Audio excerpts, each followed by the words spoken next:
Dalam gulungan sejarah mitologi Taoisme, tersembunyi sebuah legenda yang tak lekang oleh waktu. Kisah tentang Bashan, 8 dewa abadi. Mereka bukanlah dewa sejak lahir, melainkan manusia biasa yang melalui pencerahan dan ujian berat, berhasil mencapai keabadian. Setiap dewa mewakili kondisi kehidupan yang berbeda, masa muda, usia senja, kekayaan, kemiskinan, kaum bangsawan, rakyat jelata, pria, dan wanita. Bersama-sama, mereka menjadi simbol harapan, keberuntungan, dan kekuatan spiritual bagi banyak orang. Mereka tinggal di alam surgawi, di antara gugusan 5 pulau di Laut Bohai, termasuk Gunung Penglai yang legendaris. Dari sana, mereka mengamati dunia fana, siap turun tangan untuk menghukum kejahatan dan menolong yang bajik. Yang pertama adalah Zhongli Chuan, pemimpin mereka yang bijaksana. Digambarkan sebagai pria tua yang tegap dengan perut besar. Ia memegang kipas bulu yang konon bisa membangkitkan orang mati dan mengubah batu menjadi emas. Ia adalah simbol kebijaksanaan dan transmutasi spiritual. Kemudian El Dongbin, sang cendekiawan berjiwa satria, dengan pedang sakti di punggungnya untuk menaklukkan kejahatan dan pengusir lala di tangannya untuk menyembuhkan penyakit. Ia adalah pelindung para sarjana dan orang sakit. Ia dikenal karena sifatnya yang welas asih namun juga pemarah terhadap ketidakadilan. Ada pula Zhang Guolao, pertapa eksentrik yang misterius. Ia adalah seorang pria tua yang selalu terlihat menunggangi keledai putihnya.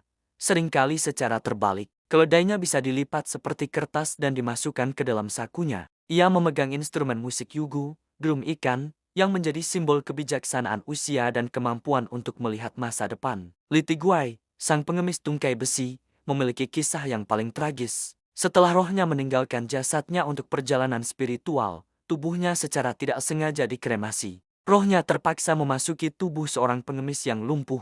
Dengan tongkat besi dan labu ajaib yang mengeluarkan asap penyembuh, ia menjadi pelindung kaum tertindas dan simbol ketahanan jiwa atas penderitaan fisik. Selanjutnya adalah Han Xiangzi, dewa pelindung para musisi. Ia adalah seorang pemuda tampan yang selalu membawa seruling giok.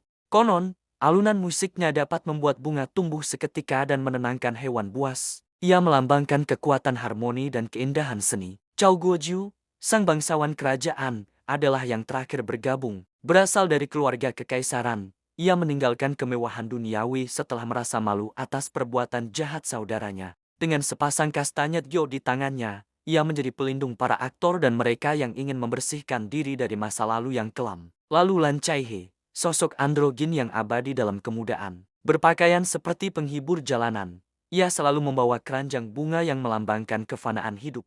Melalui lagu-lagunya, ia mengingatkan manusia akan singkatnya waktu di dunia dan pentingnya mencari pencerahan. Dan yang terakhir, He Xianggu, satu-satunya dewa wanita di antara mereka. Seorang wanita muda yang cantik dan murni, ia mencapai keabadian setelah memakan bubuk mutiara. Dengan bunga teratai suci di tangannya, ia adalah simbol kemurnian, kebijaksanaan feminin, dan pelindung kaum wanita. 8 dewa, 8 jiwa. 8 kisah keabadian yang berbeda, masing-masing dengan alat sakti dan kekuatan uniknya.